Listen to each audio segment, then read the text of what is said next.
పాతకాలంలో మన పెద్దలు తినే ఆహారం చాలా సహజంగా, ఆరోగ్యకరంగా ఉండేది.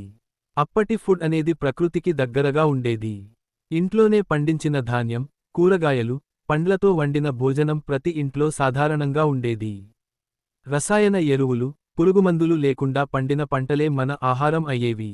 అందువల్ల అప్పటి వాళ్ళు బలంగా, ఆరోగ్యంగా ఉండేవారు. అప్పటి కాలంలో అన్నం, పప్పు, కూర, పెరుగు, నెయ్యి, పచ్చడి లాంటి సాదా భోజనమే ప్రధానంగా ఉండేది. ఉదయం అల్పాహారంగా రాగి జావ, జొన్న రొట్టె, ఇడ్లీ, దోసె లాంటి ఆరోగ్యకరమైన ఆహారం తినేవారు.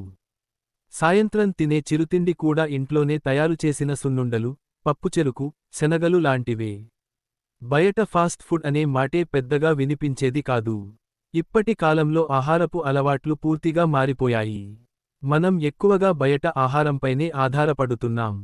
Pizza, burger, noodles, fried rice, chips, cool drinks లాంటి ఫాస్ట్ ఫుడ్ ఎక్కువగా తింటున్నాం.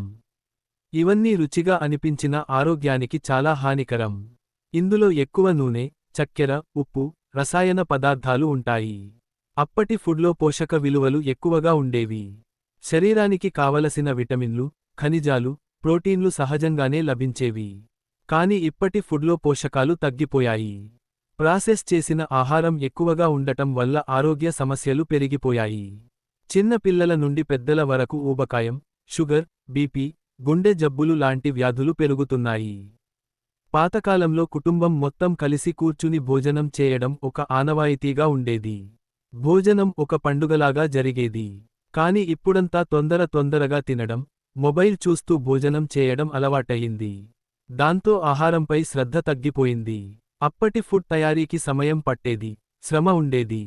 అయినా అమ్మలు, అత్తలు ప్రేమతో వండేవారు.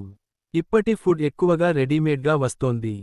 2 నిమిషాల్లో తయారయ్యే నూడుల్స్, ప్యాకెట్ ఫుడ్ మన జీవితంలో ఎక్కువయ్యాయి. మొత్తానికి, అప్పటి ఆహారం ఆరోగ్యానికి బలం ఇచ్చేది.